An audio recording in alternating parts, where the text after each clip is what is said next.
좋은 거를 너무 뒤늦게 사는 거는 그건 아닌 것 같아요.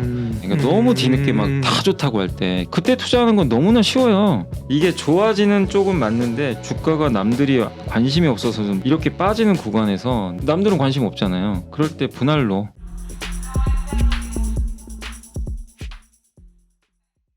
안녕하십니까. 예민수의 경제토크입니다. 오늘은 이베스트 투자증권 염승환 이사님과 시장에 관한 이야기 하는데요. 조선주 얘기를 하도록 하겠습니다.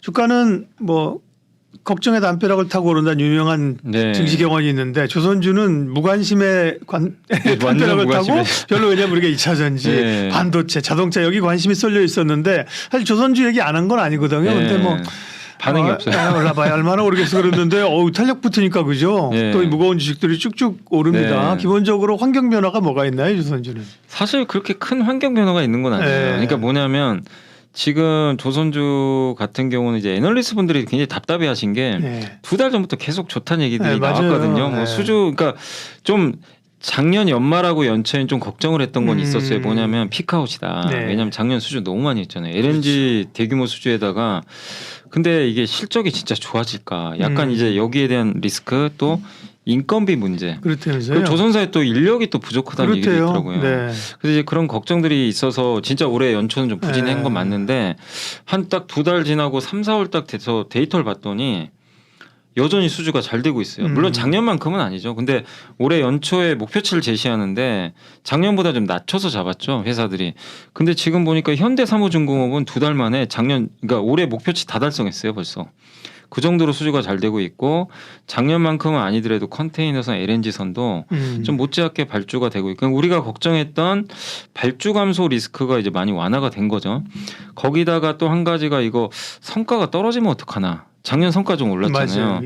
근데 봤더니 운임은 떨어지거든요. 해운 운임. 보통 운임 떨어지면 성과 떨어지는데 근데 봤더니 운임은 떨어지는데 성과는 계속 올라요. 근데 이제 고부가 가치 기종으로 가는 영향도 있겠죠. 맞아요. 그렇죠? 그러다 보니까 성과는 계속 오르고. 근데 이걸 2달 전부터 얘기가 나온 건데 그래서 이제 애널리스트 분들 뷰도 굉장히 긍정적이었고 또 올해는 드디어 흑자전 한다. 왜냐하면 삼성중공업이 작년 4분기에 비용 다 털어버렸거든요. 그래서 낙관론들을 폈는데 전혀 안 먹히는 거예요. 그러니까요. 말씀하신 대로 다들 2차 전지, 뭐 성장주, 뭐 로봇주. 그리고 우리 조선주 한두 번 속았냐. 뭐 이러면서. 야, 안 속아 이번에.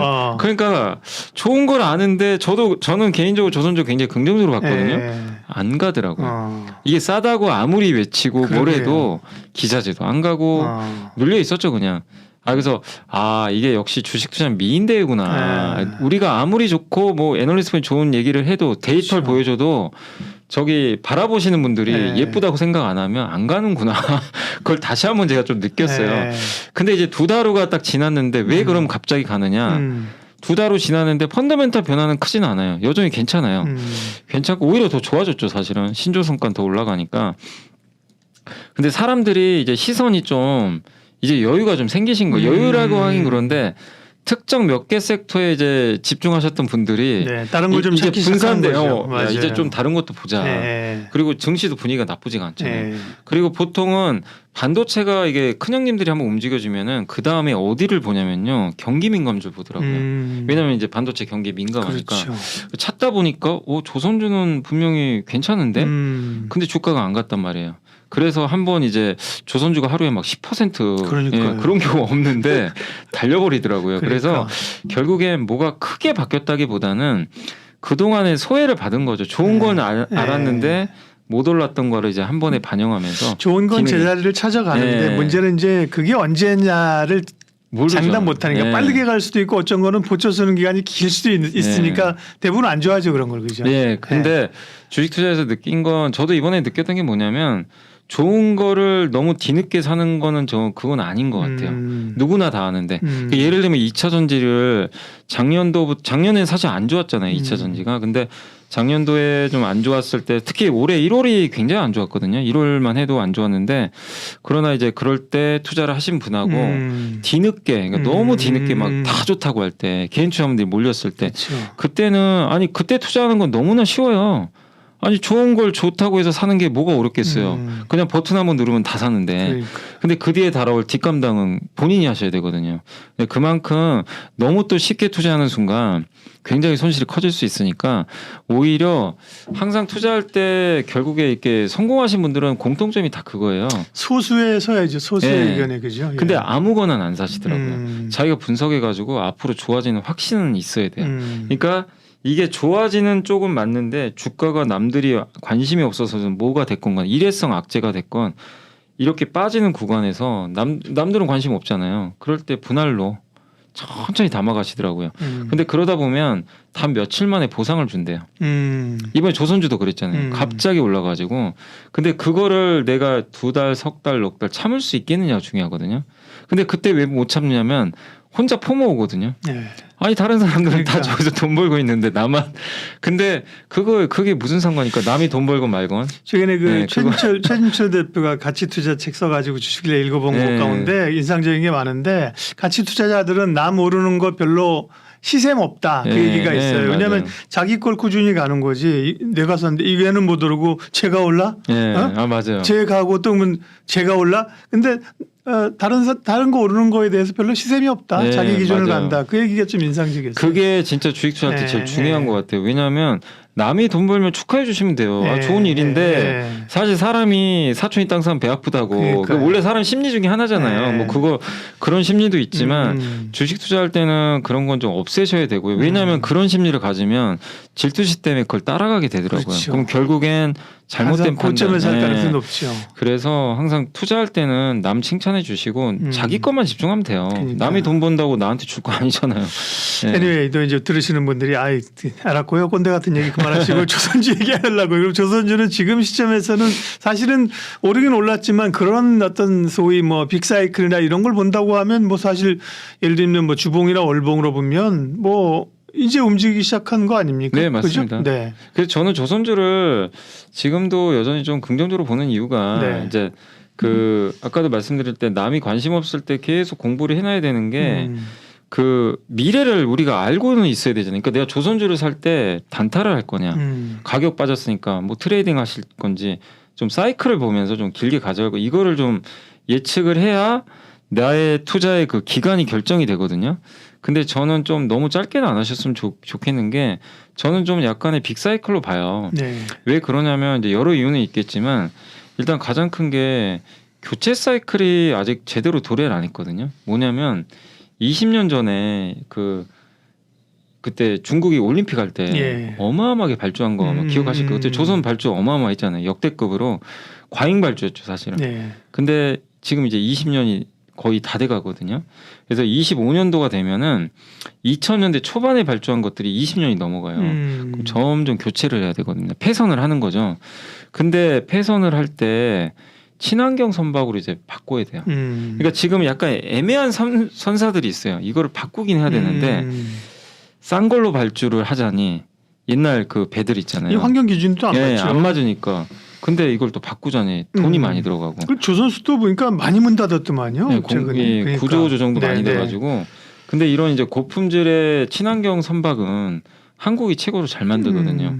근데 이거는 강제할 수밖에 없어요. 지금 왜냐하면 국제해사기구에서도 계속해서 네, 규제를 하거든요. 네. 그래서 유럽 같은 데에서는 배를 운항하려면은 아예 선박을 운항을 하고 싶으면 규정이 안 맞으면 저속 운항해야 돼요. 예.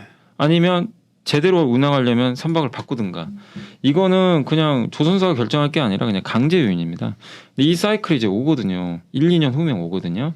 그러면 결국엔 대규모 저는 좀 교체 사이클 한번 올 수밖에 없다. 저는 그래서 그런 관점에서 보면 한국 기업들이 제일 좀 앞단에서 네. 수혜를 좀 받지 않을까. 요게 있고 또 두 번째가 지난 이제 아까도 말씀하셨지만 조선주 배신감 느끼신 분들이 아니 수주 잘 돼서 좋은 그러게. 거 같아 샀더니만 실적이 실적 안 나와. 망가져가지고 뭐 주가 망가지고 네. 이제 완전히 이제 속으신 거죠. 어떻게 보면 이제 그러니까요. 예, 그게 주가가 안 맞아 버리니까. 철강 가격 올랐다고 실적 안 네. 나오고 그죠. 근데 이제는 그 사이클이 아니고 음. 이제는 수주도 수주인데 이제는 숫자 사이클도 나오니까 이번 1분기가 그걸 보여줬고 그렇죠. 그다음에 원자재 가격이 예전보다 많이 떨어져 있잖아요. 그리고 실제 비싸게 수주한 선박들이 이제부터 잡혀요. 지난 몇 년간은 저가 선박들이 그렇죠. 잡혔거든요. 예. 이게 본격적으로 이제 올해 하반기부터 잡히면 25년까지 이 사이클이 이어지거든요. 그 세 번째가 아까 말씀해 주신 거 공급이 적어요. 배 만드는 회사가 많이 없어져 버렸어요. 실제로 일본은 경쟁력도 없고 중국이 또 한국과 경쟁할 업체는 몇 개 안 됩니다. 중국이 잘하는 건 그 제일 싼 배 벌크선. 벌크. 예. 예. 근데 우리는 그거 잘 안 만들잖아요. 주로 컨테이너하고 네, LNG 예. 이쪽 그 해양 플랜트 쪽이니까 이쪽은 아직은 우리가 좀 앞서 있거든요. 그래서 그리고 우리가 다 만들 수도 없어요. 이게 도크가 닫혀 있으면 그렇죠. 예. 중국이 또 가져가요, 그냥. 이건 뭐 어쩔 수 없는 예, 거죠. 예. 그래서 그걸 나쁘다고 볼 수는 없고 그래서 이런 구조적인 그러니까 뭐냐면 반도체랑 약간 비슷하죠. 반도체도 업기회가 3개밖에 지금 없잖아요. 그러니까 이제 업황 돌리면 3개 회사가 그냥 나눠 갖는. 그러니까 안 좋을 때는 안 좋지만 좋을 때는 큰 사이클이 나오는 게 그것 때문인데 조선도 이제 그런 사이클이 저는 좀 이제부터는 좀 올해부터는 나오지 않나 네. 해서 그래서 올해는 숫자 그러니까 제일 걱정했던 게 숫자인데 숫자까지 좋아지는 사이클 나올 것 같아서 연간으로는 네. 다 이제 올해 흑자 돌린다고 보더라고요. 네. 지난번에 그 신영의 엄경화 위원하고 인터뷰를 한 적이 네. 있었는데요. 이제 계속 말씀하신 것처럼 분기에 이제 흑자가 나기 시작했고 맞아요. 연간으로 올해 돌린다 그렇게 네. 말씀하셨는데 그럼 이제 업체별로 보면 크게 이제 현대중공업 계열이 있고요, 그죠? 네. 가장 메이저죠, 그죠? 네. 현대중공업, 한국조선해양, 미포조선 또 비상장이지만 삼호중공업이 네, 있고 삼호. 그다음에가 이제 대우조선해양이 있는데 여기 이제 한화에서 네, 인수를 인수했고. 하는 거니까 좀 새로운 또 좀 네. 기회와 기회를 여기가 좀, 있고 네. 위기도 있죠, 뭐 그죠? 네. 그다음에 또 그동안 정말 존재감 없었던 삼성중공업 그죠? 여기도 정말 야 이게 회사가 삼성 아. 맞나 싶을 정도로 그죠? 적자를 몇 년 본 것 같더라고요. 액면가 밑에서 헤매다가 이제 좀 올라와서 크게 한 세 카테고리 정도로 보면 어떻게 기업은 어떻게 봐야 될까요? 아 저는 근데 네. 이제 어차피 조선주도 몇 개가 있으니까 네. 선택을 해야죠. 예. 저 개인적으로는 대우조선과 삼성중공업도 올해는 살아나는데 네. 그러나 주식은 상대평가잖아요. 더 네. 나은 게 전 좋다고 생각하는 게 왜냐하면 삼성은 그동안 유상제도 많이 하고 희석이 많이 맞아요. 돼가지고 예. 버는 돈에 비해서 지금 주가가 비싼 편이에요. 왜냐하면 이제 유증 때문에 그래서 이게 시총이 굉장히 커요 생각보다. 대우조선해양은 좀 부채가 많은 편이고 그래서 저는 그래서 그쪽보다는 저는 개인적으로 제일 좋게 보는 건 탑픽은 그 한국조선해양. 네. 왜냐하면 이 현대 사무중공업이 가장 매력이 있더라고요. 아 거기가 한국조선해양이 네. 달려 있나요? 거기가 이제 지주회사니까 아 중간 지주 기업이니까 98%가 지분 갖고 있어요. 이제 거의 맞아요. 100%죠. 근데 옛날에 한국조선해양의 주가 폭락했던 게 사무중공업이 상장한다는 이슈가 있었어요. 그 현대중공업 상장했죠. 이제 3호까지 그때 나가버리면 보면 조선해양은 뭐 껍데기밖에 없는 거 아니냐. 근데 작년에 갑자기 상장 철회해 버렸죠. 네. 근데 그거는 또 이제 좋아지면 또 할 거 아닌가? 근데 거의 제가 봤을 때는 네. 지금 분위기상으로는 이제 만약에 상장하면 이제 주주분들 이제 물매 난리 맞을 납니다. 그리고 네. 일단 상장을 철회했기 때문에 네. 몇 년 안에 하긴 또 어렵고요. 그래서 제가 봤을 때 물론 이제 좀 회사 측에서 아예 명문화 해주면 좋겠죠. 아예 상장 안 하고 네. 합병해 버리면 더 좋은데 네. 아직 그것까지는 아니지만 그래도 제가 봤을 때 이제 지금 상장은 좀 쉽지 않아진 것 같아요. 그리고 그렇게 되면 이제 현대사무중공업에서 나오는 현금 흐름이 모두 다 한국조선으로 가잖아요.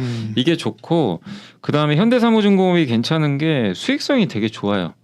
그 왜냐하면 LNG선을 수주를 요즘에 많이 하잖아요. 예. 카타르 많이들 하잖아요. 카타르가 수익성이 좀 안 좋아요. 아 그래요? 좀 싸요. 단가가. 근데 현대사는 그거 안 합니다. 안 하고 이제 약간 좀 비싼 선박 위주로 하고 있고 그게 또 그 회사의 전략이겠죠. 그것도 있고 그 다음에 HD 한국조선해양이 일단은 현금이 좀 많아요. 예. 왜냐하면 예전에 그 대우조선 인수하려고 현금을 좀 마련해 갔거든요. 근데 인수 불발되니까 현금이 좀 있어요. 예. 그걸 주주환원도 할 수도 있고요. 예. 또 신사업 진출할 수도 있는 거라서 그런 부분도 좀 기대가 되고 그리고 무엇보다 PBR 기준으로 제일 쌉니다. 왜냐하면 지주회사인데다가 현대중공업 상장하면서요. 주가 폭락하는 바람에 밸류가 완전히 낮아져 버렸어요. 그러니까 너무 과도할 정도로. 그러니까 현대중공업이 가장 매력 있다는 분들도 많으신데 저는 현대중공업은 좀 밸류가 싸다고는 생각 안 하거든요. 밸류 자체가 조금 높은 편인데 상대적으로 한국조선해양은 현대중공업이 그때 조선해양에서 떨어져 네, 나와 상장한 네, 건가요? 그래서 상장해서 예. 그래요. 그러니까 여기도 조선소가 여러 개 있으니까 좀 헷갈려. 네, 그죠? 맞아요. 예. 근데 이제 자회사인데 저는 어쨌든 이제 나중에 또 한국조선해양이 그 현대중공업 지분도 팔 수도 있다고 보거든요. 예. 그렇게 본다면 여러 면에서 지금 한국조선해양은 최악을 지나가면서 리스크도 별로 없고 삼호중공업에 좀 버프도 받을 수 있고 그래서 좀 가장 편한 선택지 아닌가. 이렇게 보고 있고 그 다음에 탄력적인 거는 미포조선이죠. 근데 미포조선이 또 개인 투자자들이 좀 좋아해요. 좀 그 다음에 그러니까 좀 사면 잘 안 물리고 수익을 내줬던 맞아요. 적인데. 돈도 좀 근데 요즘은 미포조선이 또 좀 그 선종이 좀 다른가요? 조금 이게 저도 이제 저번에 작년 4분기 실적 보고 좀 놀랬던 게 적자가 났는데. 이게 저가 선박이 많이 잡혔더라고요. 그러니까 이 회사가 원래 PC선이라고 그 원유나 그런 거 하는데 컨테이너선 수주도 하거든요. 근데 컨테이너선 건조된 게 예전에 좀 저가 선박이 많았나 봐요. 그게 올해 상반기까지 좀 잡힌대요. 그래서 작년 4분기 실적 발표하고 주가 박살이 났어요. 사실 애널리스트 평가가 안 좋아지면서 아 이거 좀 시간 걸릴 것 같습니다. 근데 올해 하반기에는 오히려 좋아져요. 그리고 최근에 수주도 잘 되고 있고 해서 그러면 현대미포도 이제는 나쁠 게 없죠.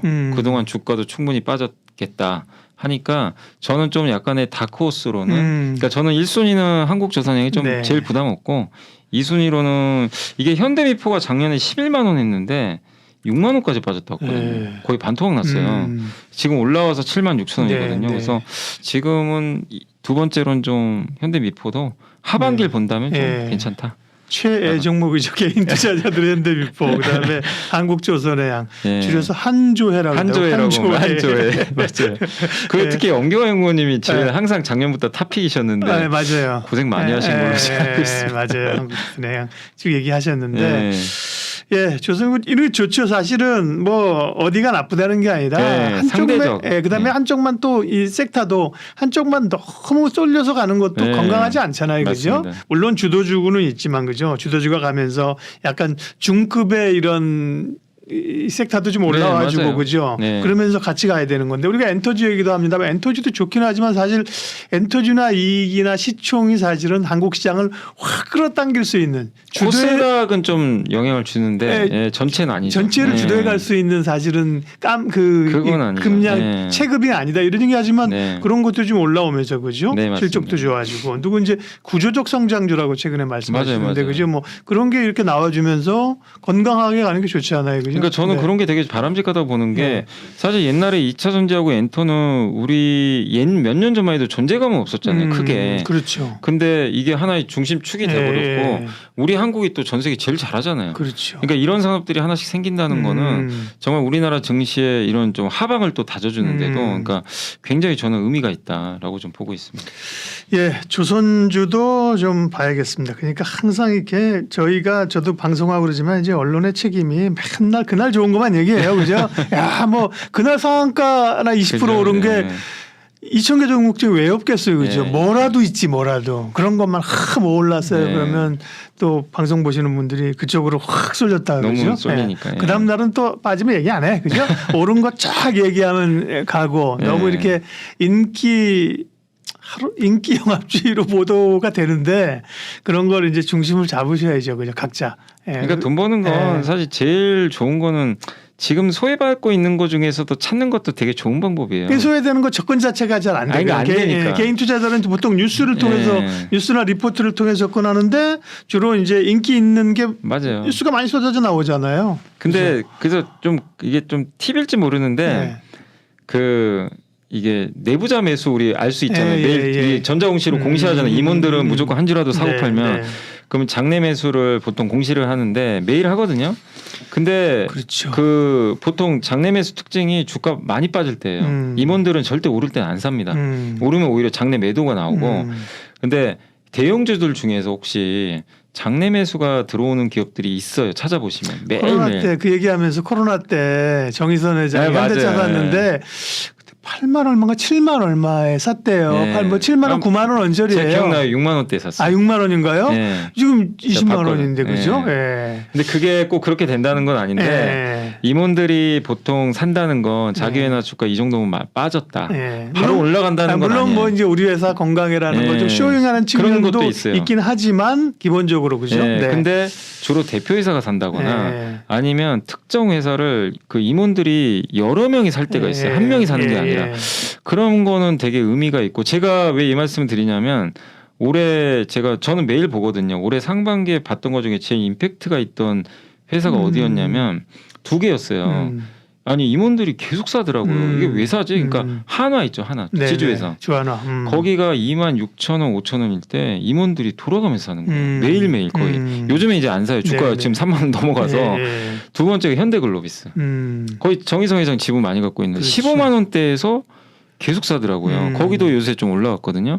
근데 그때 그거를 보셨던 분이라면 공부를 그러니까 하나의 저는 예시를 드린 거예요. 너무 어렵게 생각하지 마시고 주가 빠져서 부담도 없는데 특히 만약에 하나를 그때 투자하신 분이면 지금 수익이 꽤 났을 거예요. 주가가 굉장히 많이 올랐거든요.